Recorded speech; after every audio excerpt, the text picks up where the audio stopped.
Well, good afternoon, ladies and gentlemen. I say this probably at every show that we have a special guest today, and we do. And we try to spread things out so you don't get the same subject matter every week. And we also try to deal with what is really very current. And we're going to talk about a very current issue today, among the many others that are out there. So our guest today is a very special lady who's been very actively involved in political issues. Her name is Sofia Karstens, and she is an actress by profession. I'm going to let her tell you who she is. So go ahead, Sofia. Let's tell the folks what you do and how you do it. Hi, thanks so much for having me. I'm a pretty easy bio. I am treasurer of a super PAC called Decentralize America, and it is operating in all four verticals: legislative, judicial, grassroots, and candidates, to hopefully steer this ship off the falls and back to its constitutional purity, which is for the people. What we have right now is effectively a dictatorship, especially in our state of California, which is where I live. And I keep saying, save California, save America, because what happens in California does not stay in California, and coming soon to a state near you. So what's going on here is very important, not just for the constituency here in the state to understand and be able to take action accordingly, but also for the rest of the country, because it's not going to stay here in this state. Okay, what we're going to do is we're going to identify the issue, which is called gerrymandering. And that's a subject that's very hot right now, especially just before the election in California. Right. Most people don't know what gerrymandering is. You're going to tell us, but let me just give a very brief history of what I know, which is limited. It was basically designed by somebody called Gerry, actually, Eldridge Gerry, who was the then governor of Massachusetts, became vice president of the United States. And it's basically, if you want to put it in its most common terms, it's really political manipulation. It's had to move people from one place to the other for purposes of the census. So you get advantages or disadvantages depending on what you move. So the political people that are in power want to stay there, and they're going to make sure that they get reelected by redistricting or not redistricting areas. So tell us what you know about it, other than just that very brief. The very simple reason and explanation for gerrymandering is it enables elected officials to choose their voters instead of voters choosing their elected officials. So right out of the gate, that's not the purpose of our government structure. That is not the point of our government. It is not to execute political agendas, whether those are individual or groups. It is to represent the will of the people, and that goes for state and federal. So when we look at what's happening in California right now with this particular gerrymandering scheme, which is Proposition 50, and to be clear, this is not the only issue that we're facing in California, but it is a big one, and it is a head of Hydra. And by that, I mean there are downstream implications to this scheme that people are not considering. And I think that's, they're pulling out all of their dirty tricks, and that's true. And we definitely need to inform. We need to get people out to vote. You think it's tough getting people to come out for a primary? It's impossible to get people out for a special election. People half the time don't even know about it. So we need to inform, let people know that it's happening, what it is, get people out to vote, and in some cases, register. People need to register to vote. This special election matters. And I hear this all the time from voters that, well, my vote doesn't matter, or it's rigged anyway. Here's the thing. Right now, all of those disenfranchised voters are in a position to be the heroes. And this time, their vote does matter, arguably more than it does for a federal election. And I will explain why that is, and it will answer some of the questions as to what gerrymandering not only is, but allows, especially in this case. Well, there's a lot of advertising right now. If you watch money of the cable stations, there's tremendous amount of millions, mostly to get it approved, the yes vote. Yes. Most of it. But if you look at who is paying for those ads and you look at who is delivering those, let's call them narratives because they are false. Tell us who these people are and They what's even going have on Barack behind the scenes. Obama delivering a voiceover as himself to tell everybody to vote yes on Prop 50. Here's the thing. And again, I come back to the purpose of the state. So the argument right now for why they're trying to do proverbial they, we know who they are, why they're trying to do this, why they're trying to pass this. I have to wind it back a little bit to explain that Texas is proposing some redistricting to confirm more of a majority of Republican voters. Now, personally, I'm against gerrymandering in every scenario. I think it's wrong no matter where it is. First of all, Texas is not my problem and California is. Second, more importantly, the California Constitution is far more robust on this issue than is the Texas Constitution. And third, and most importantly, all of those arguments are straw men because the purpose of the states is not to operate as puppet master using the people, the voters, as chess pieces on a board to execute their political agenda. So what they're suggesting is, well, California has to do this because we have to combat Texas. That's not the purpose of California. The purpose of California is to represent its people, its voters. So first of all, they're lying and saying that this is only a temporary situation and that as soon as we have this locked and we can fight this, that they're just going to give all that back and it's going to go back to the way that it was. Please name a time for me in history when the government took rights from the people and gave them back voluntarily. I'll wait. That doesn't happen. So that's number one. That's a lie. I guess that's the answer to the question. Yeah. Number two. It doesn't happen. Okay. It doesn't happen. Look, it's human nature. But I think what people need to know first as a foundation is what does the bill provide? What is it? What's it supposed to accomplish? What the bill suggests, and again, I have to lay some tracks. Back in 2000, you understand that congressionally, our voter bloc is supposed to be represented roughly in the elected officials. So let's say back in 2008, which this was true back in 2008, that we conservatives are representative of approximately 40% of the state. Now, I submit that after the fires in California, that number is over 50, but that's immaterial. Back in 2008, we were 40%. That number was roughly reflected in our congressional seats, in our elected officials. What they did, and it might skew 5 or 10%. So there might be 30 or 50, but generally speaking, those numbers are roughly reflective of the voter bloc. Back in 2008, what they did is they redistricted, also called gerrymandering, and they created a scenario where instead of roughly representative of the voter bloc, those numbers became 12%. They went from 40% down to 12 in representation. So that's already an illegitimate redistricting.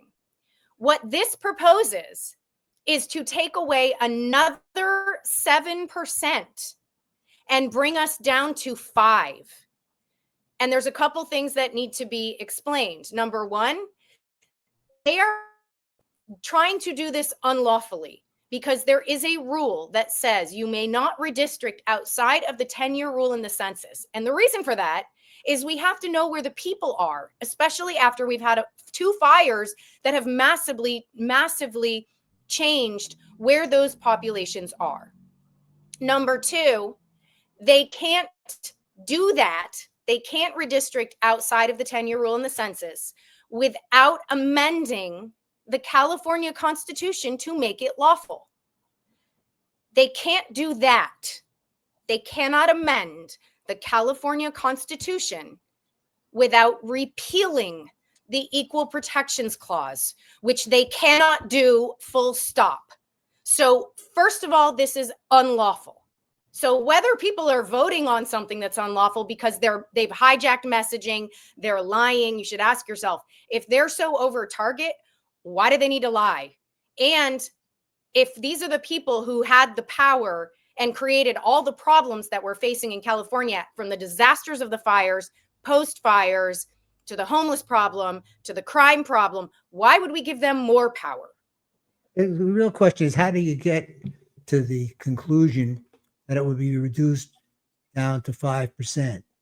How do you figure that out? The way that their maps are drawn and the way that they're suggesting to redistrict puts people into the representative power, meaning the elected officials.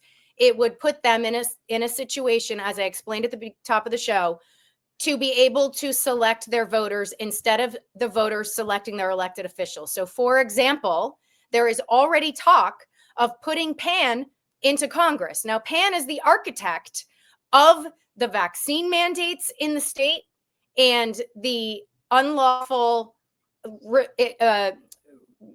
removal of guardrails for rights, constitutional rights, including REs, MEs, all of the things that gave people rights were removed in favor of diktats, in some cases federal, allowing federal diktats, which again is a very dangerous slippery slope, but certainly to what amounts to totalitarian mandates. So what we ended up with at that time was, you are not in control of your body or your child's body. Let's go back to the vaccines for a second. I had the pleasure, and it really was a pleasure, to interview Robert F. Kennedy Jr. And we talked about the vaccines and the mandates and all that. And people always said to me that they thought it was a little kooky or whatever. I said, you know what? I spoke to the man before we started the show. I was extremely impressed by what he had to say. And because I'm used to researching things, I don't make quick decisions. I read the book beforehand, and I was very impressed with the scholarly manner in which it was written. So I know you've been involved with Bobby Kennedy. I just wanted to kind of throw out the plug. If anybody wants to hear it, it's available. I definitely highly recommend everybody read The Real Anthony Fauci. And I worked on that book. But whether or not Bobby Kennedy is correct is not the point. The point is that it is a human inalienable right that we have the right to choose. And so putting a government agency, because those diktats, those standards of care, the vaccine schedule, comes down from a government agency and a government official. So I will say again, what that means is that you are not in control of your body and what happens to it. That means that your physician or your medical caregiver is not in control of your body and what happens to it. A government agency and a government official is in charge of your body and what happens to it. And there is a word for that. And that is what we need to be alarmed about as Americans, not just as Californians. So what the Democrats are trying to do right now, using this gerrymandering scheme, is to create an avenue for them to be able to ram their chosen elected officials, like the people who were the architects of removing our rights constitutionally and otherwise in the first place, back in there. Because we, the people, have now been silenced. It's effectively censorship. It is an absolute First Amendment violation. We are being censored and silenced because our vote, which is our voice, does not matter. Well, I'm going to give you a couple of terms. And the purpose of this show really is kind of diverse. One is we want to educate people. And on subjects like this, the public generally doesn't know. They just get attracted to shiny objects, and that's what it is. It's very superficial.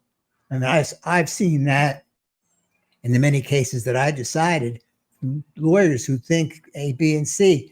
It goes much deeper than that. You have to do Always research and understand. So I think the word really is mandate. And yes, that is one of the major issues. A lot of the more broad issues that are confronting America today. But the reality is, I'm going to give you a couple of terms. People, I think, will understand this concept a little bit better. So I'm just going to give you the four concepts. And actually, I read your bio. Very impressive, by the way. I read your bio, and you really know what you're talking about, which is not what they're going to get from me. Not only is it educational, but we hope to give people guidelines, not legal advice, but just kind of guidelines. And in order to do that, we got to educate the people to understand what they're deciding on. right. Otherwise, it makes no sense. So let's start with the word cracking. You know what that word means? Tell me. It's moving people from one district to another, so you spread it out, and no one group gets to control a particular area. And that's the word that I found in my research. Which removes, of course, you understand, any sort of local or hyper local. My concerns in California are different than someone's concerns in Alabama. But even within the state, the people's concerns of Northern California or the Central Valley or Southern California are going to differ tremendously because they have different experiences and different concerns. So what that does is specifically removes the rights of local and hyperlocal communities to have a voice in the issues that directly affect them and their ability to live and survive and flourish. What exactly is Proposition 50? I know the general subject matter is gerrymandering, but I'm It not is a sure. proposition to redistrict the state so that there will be what amounts to one party rule, so that there will be no voice from the conservatives and that it will be one party rule, Democratic Party rule in the state. How do they accomplish that? Through gerrymandering, through redistricting, through drawing maps that exclude, as you just described, they exclude certain groups or they break up certain groups so that the voice is one, person screaming into the void, or, a candle in a windstorm. So by disallowing these local and hyperlocal communities their voice, again, that is a First Amendment violation. It is not the purpose of the states and states' rights, but it is also censorship and silencing of communities in favor of ivory tower, because that's what this is, agendas that come down from above, from these elected officials who want to execute whatever their political agenda is, and they don't have the votes, they don't have the support, so they're just going to rearrange people so that they do. That's what that means. I actually read some of the material I was referring to, and you put in some interesting talking points. So I want to give you an opportunity to talk your points. And the first one was that this is a power grab and it's not an emergency. Would you explain what you meant by that? I don't know that I said it wasn't an emergency. It's absolutely an emergency. This Prop 50 is the only issue that matters right now. I submit that it doesn't matter what we are focusing on, that this is triage, right? So yes, it matters. Gubernatorial 2026 matters. All the bad bills that we've been fighting for the last year and a half absolutely matter. It's not about those things that we still need to focus on. It is about, if we lose Prop 50, we none of the rest of it downstream matters, because you think a supermajority is bad? We will have one party rule. It won't matter. No, we will not be able to get any of the initiatives. We will not be able to identify any of the things that we have as a conservative constituency identified as important to us. Well, So, but let me just make it very clear. I'm not political. I'm not a Democrat. I'm not a Republican. I vote for issues. And right. so the purpose of this show is not to present the only one side. I try very hard to get both sides to it, but it sounds to me, just sounds to me. And that's what I did for 10 years. I was on the bench. I just listened to people, you know? Right. And so the reality here is you consider this a political grab, right? It's You're a just trying political to take grab because control. you don't, no matter what quote side, which is an illusion anyway, you're on, the point isn't that we're trying to exclude one side. The point is we are trying to include ours, and we are being disallowed from doing that in this case. That is what this is. That is why it is a power grab. It's not about right and wrong, good and bad, which side you're on. It's about trying to silence one side and trying to disallow one side from having a voice. And that is distinctly undemocratic. It is un-American, and it is not California. That's not the California dream.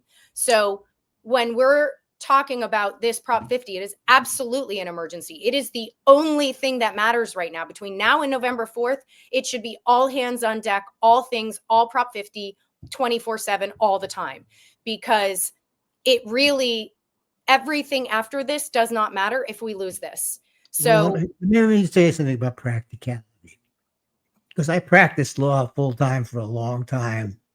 And plus, originally I was a prosecutor, and at the end of the day, I went on the bench. And so I've kind of seen it from where it is practically. And what's going to happen here, predictably, is that this is going to end up in the court system. It's going to end up first, if it's a federal issue, it's going to end up in the district court, from which there's an appeal to the Ninth Circuit Court of Appeals, to which it goes to the Supreme Court, who can elect to either hear it or not. It's called a writ of certiorari. But the bottom line really here is nothing's going to get decided finally for a long time. It's the old expression, the chances of that happening are slim and none, and Slim already left the house. So the bottom line really is you need to fight this in the courts. Of course, I would say that I'm somewhat partial. We're going to need to fight it in the courts. You're right. This is why I do what I do with a super PAC. I believe the magic sauce is, in order to lock things in congressionally, so that we're not subject to federal diktats, is to combine the legislative efforts with judicial action. And the reason for that is to set case law precedent when it's necessary. Otherwise, what you're doing is just winding and unwinding legislature every 2, 4, 6 years, depending on who's in there. So it is important to identify those two components as well as other political actions. However, this is a, like I said, triage situation. We will not have the opportunity. The courts are captured in California. In fact, we did file a lawsuit around Prop 50, and we chose to file it federally for the first time ever. I usually recommend filing things in the states. You have a way better chance of justice at the state level. Not anymore. I agree. And By the way, I tell people stay out of federal court if you can. Yep, stay out if you can. Well, I was at the assembly hearing where they tried to hijack an assembly hearing in real time. They cut the mics of the vice chair. It was like a bad movie. They had to put up the picture of the Capitol with bad elevator music while we called in the chief counsel and chief clerk to rule. They came back with their tail between their legs, but that's neither here nor there. They tried to hijack an assembly hearing in real time. And this is all about equitable access to the public. They refused to enter into the public record the public's comments. They were, it was Kafka. It was full on Kafka. And so when I see that and I see what they're trying to do and I see who they're trying to ram in, it doesn't matter what you take to the courts. Well, the court composition changes. Historically, it is a very liberal court. The Ninth Circuit is a very liberal appellate court. the district court, it depends on who you get. It's like the thing, just like the box of chocolate. You can end up with a real conservative like we've had, and you could also end up with one of the real liberals on the other side. You don't know what you're going to get. So a first thing I would want to know from you we are is, prepared. who's your judge? Yeah, we are prepared to file lawsuits should this pass, but I really hope it doesn't come to that, because that is a much heavier lift than if we can rally the troops and get the people to understand that they are being lied to and that they need to stand up and get out and register to vote and vote no if this is where they find themselves in position. If well, they are, let me also mention something to you too. Do you think about seeking injunctive relief? You know what injunctive relief is? Yep, absolutely. So it's in advance. Yeah, You seek a writ. We have filed actually in this case a federal lawsuit, and we have sought injunctive relief. They've laughed at it, just like they've laughed at our governor is now a dictator, full dictator. Just to give you an example, he just signed into legislation 2 bills for which he did not have the votes, and he just vetoed one for which he did. We are not paying attention to voters anymore in this state. And it is the alarm bells that should really be, their gloves and their masks are off. They're not trying anymore to pretend that this is not what they're doing. So the more that we can inform people that you are being lied to the degree that they have hijacked our messaging. So now in California, if you drive under the overpasses, there are American flags and patriots saying yes on 50. They've co-opted our messaging. Why do they need to lie? If they're so over target, why can't they rely on their own arguments instead of dirty tricks? So right now, that's the way. That's the way it works. Of course, you think Congress is pure and white as the driven snow? Right. Of course, ain't happening. But how did Nancy Pelosi go from a $225,000 a year job to $130 million? I mean, come on, let's be realistic here. These people, though, the voters need to understand that this is what's happened, that their messaging has been co-opted, that they are being lied to. And as soon as people see that, and it's not hard, it's hard to disseminate that information, but it's not hard to explain. I have very smart people coming up to me, CEOs and doctors and lawyers, and coming up to me and saying, I still don't understand. I know we're conservative and I know we're against the power grab, but are we yes or no on 50? I can't make head or tail of it. Well, that's true. I was the same way until I started doing the research. I know. So it takes someone like you who understands what you're looking at to be able to identify doing that research. But the layperson doing research is like, I still don't get it. So the layperson generally doesn't do any research. Although today, someone mentioned to me this morning, as a matter of fact, I used to have to write my own briefs and stuff. He says, all you really need to do is punch in Grok or something, and it'll do it all for you. Right. And so the public basically is relying on AI, which doesn't have any human components. But the fact of the matter, this is where we're going with this, with its risks and its rewards. Yes. And the bottom line is, you still have to work within the judicial system, because that's when things are done or not done. You also mentioned that medical freedom is under attack. I want to cover that because it's it's a very important subject.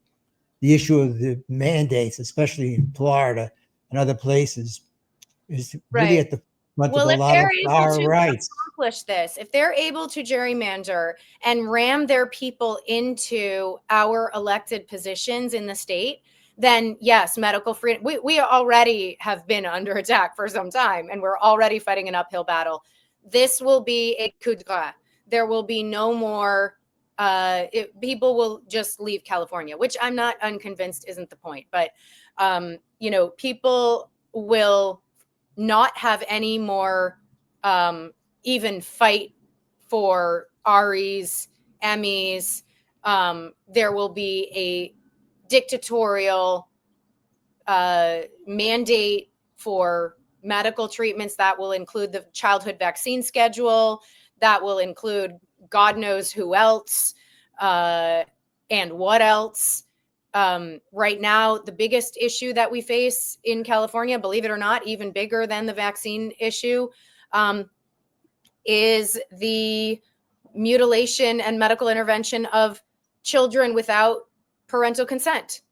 And the unholy alliance between the teachers union and pharma to get kids on these drugs, to get kids on these hormone blockers, in some cases to sanction surgeries, again, without parental consent.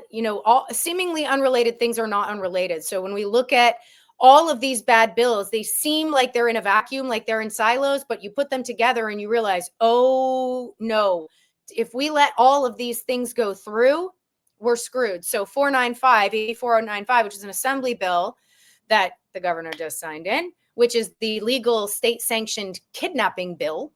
727, AB 727, another assembly bill that allows for a grooming portal to be mandated in the public schools. You can't mandate something over which you have no oversight. So we are going to sue, and hopefully we're going to get these repealed.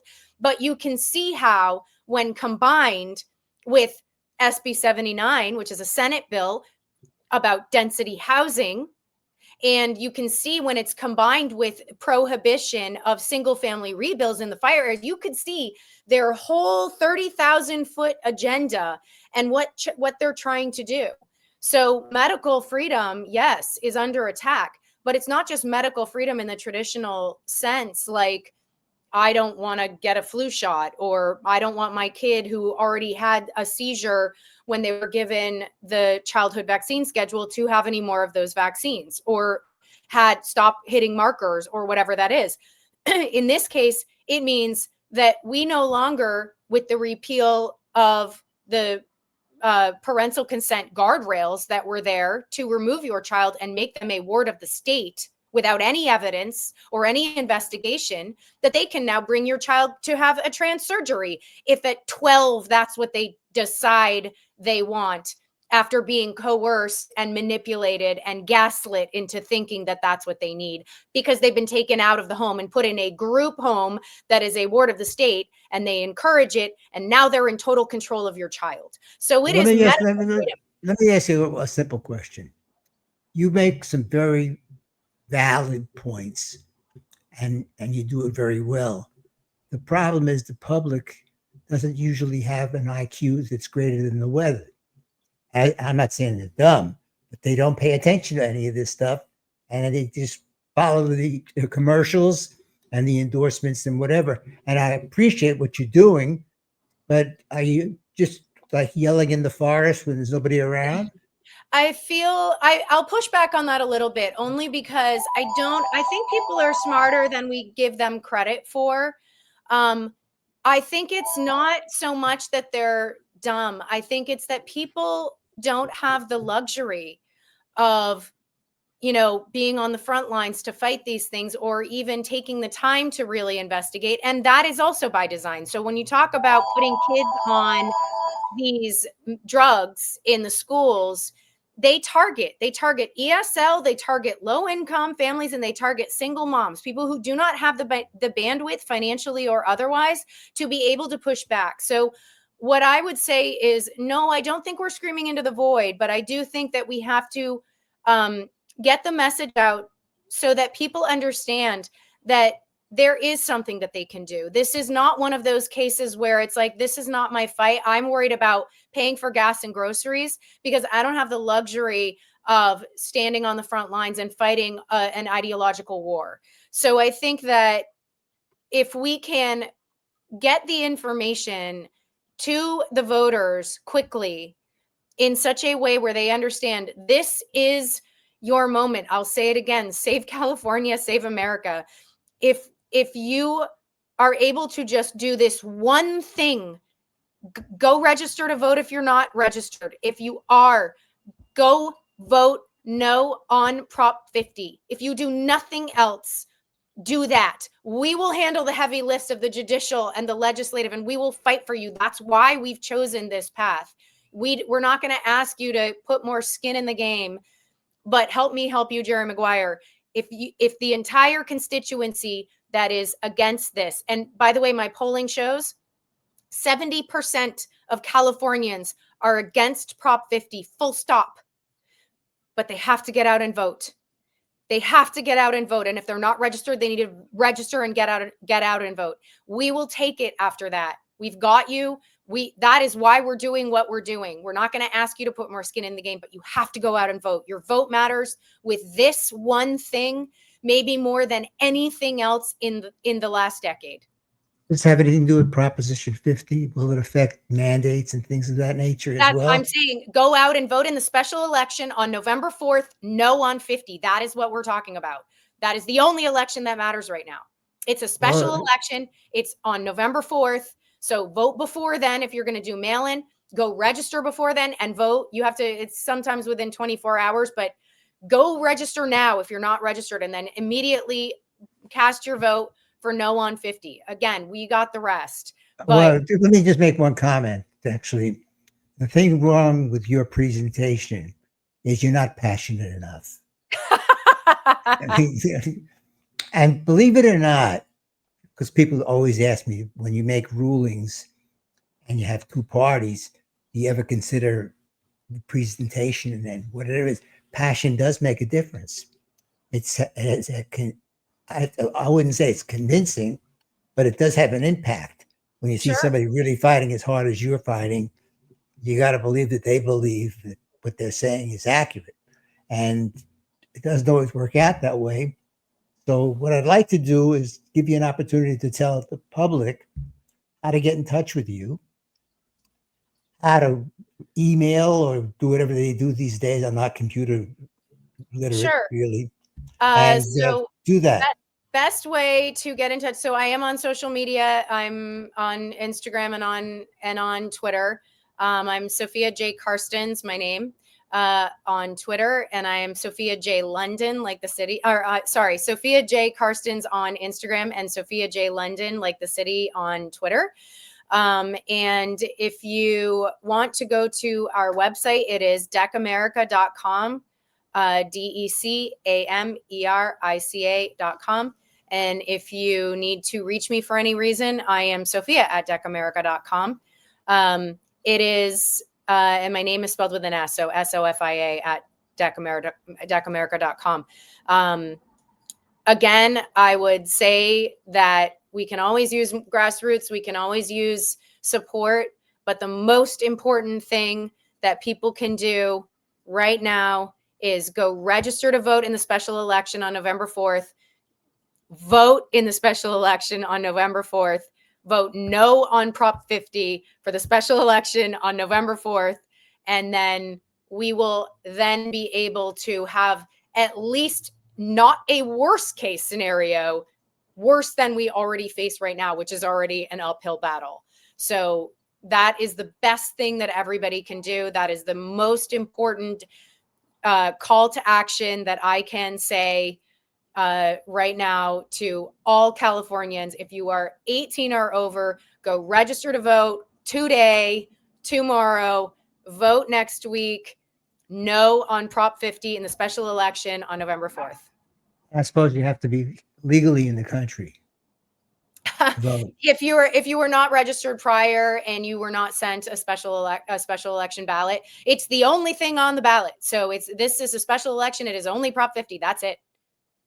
Okay. Now, if you look at things analytically, and I want to close with this point, isn't it really big government versus not so big government at the end of the day? Isn't this a basic power issue? Yeah, that's why I say save America, save California, save America, because right now we are trying to, it's why my super PAC is called Decentralize America. So what we are trying to do right now is create more of a voice, bottom up, local and hyper local, for those concerns and experiences of those local and hyper local communities. That is the point. What they are trying to do is make it less so than it already is. And well, hopefully what you've told us today, and we learned a lot from it, of course, is when people see the ads, they may ask the question, does that really make any sense? And what's the real motive behind it? Because the advertising people, marketing people, have a way of camouflaging a lot of things, make it sound so terrific. As I said earlier, people are attracted to shiny objects. That's just the That's way right. it works.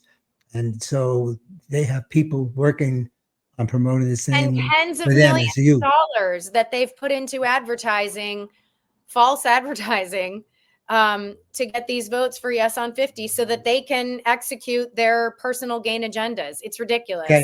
I guess that summarizes it, doesn't it? Yeah. So anyway, I wanted to thank you, Sophia. Thank you so much. I've learned a lot. What happens sometimes when we pick a guest is that forces me to read what they wrote and learn about the subject matter. And by the way, that's kind of interesting part of being a judge is you hear all kinds of different stories, all kinds of different cases. You'll learn a lot about life, hopefully. So I want to thank you for appearing, and I am going to vote no on 50. No on 50. You got to vote. You got one vote out of this. You got one vote, and this one matters. And whoever goes out and saves the state right now is a hero. So your vote matters. Your vote matters. Okay, hang on a minute to make sure everything got recorded, and then hopefully we'll find out have a positive result when the election returns come in. Let's hope. So let's see.